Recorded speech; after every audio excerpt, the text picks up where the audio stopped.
West বেঙ্গলকে মজুদ বোমা, এটার মধ্যে তো সত্য কতটা জল মেশানো কথা সেটা দেখতে হবে। কারণ মুর্শিদাবাদে কোথাও কংগ্রেস কর্মীর এত হিম্মত হয়নি তার বাড়িতে বোমা রাখবে।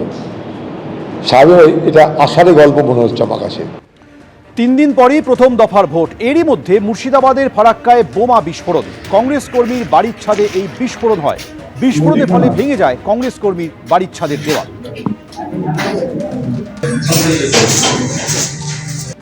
ভোটের মুখে কোচবিহারের নাটাবাড়িতে বোমা উদ্ধার হলো। কৌশিক দাস নামে বিজেপি কর্মীর বাড়ির সামনে থেকে উদ্ধার হলো বোমা।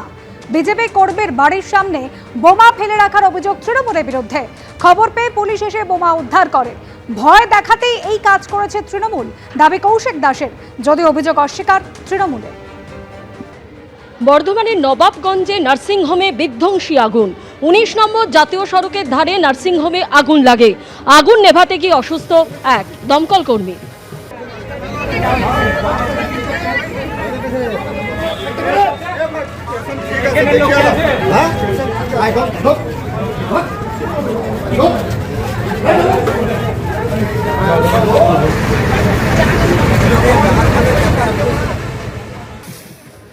খড়দা সভা থেকে আজ বিজেপিকে তীব্র আক্রমণ শানান মুখ্যমন্ত্রী মমতা বন্দ্যোপাধ্যায়। রানওয়েতে কপ্টার আটকে দেওয়ার অভিযোগ। বিমানবন্দরে বিজেপির লোক রয়েছে এবং আমাদের সঙ্গে এরকমই ব্যবহার করে অভিযোগ করলেন মুখ্যমন্ত্রী মমতা বন্দ্যোপাধ্যায়।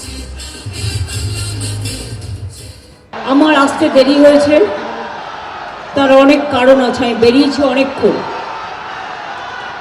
রানওয়েতে আমাকে আধ ঘন্টা আটকে রাখলো, মানে ঘুরিয়ে ঘুরিয়ে ঘুরিয়ে সব প্লেন নামালো।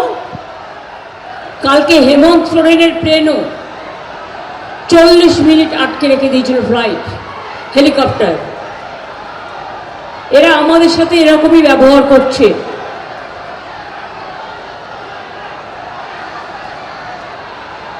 এয়ারপোর্টে আপনি গেলেন তো বিজেপির লোকগুলো ওখানে বসে আছে,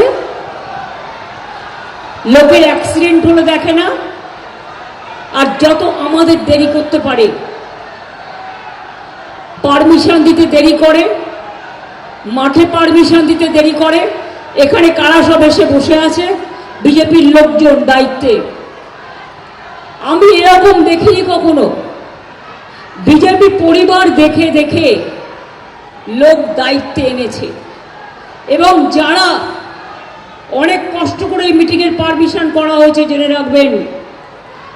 আমার বেলেঘাটার মিটিং দেওয়া আছে 4টে, তারপরে আমার নিজের জায়গায় মিটিং আছে, 5টায় টাইম দেওয়া ছিল। ফর নাথিং আমাকে দেরি করালো। এবিপি আনন্দ, এগিয়ে থাকে, এগিয়ে রাখে।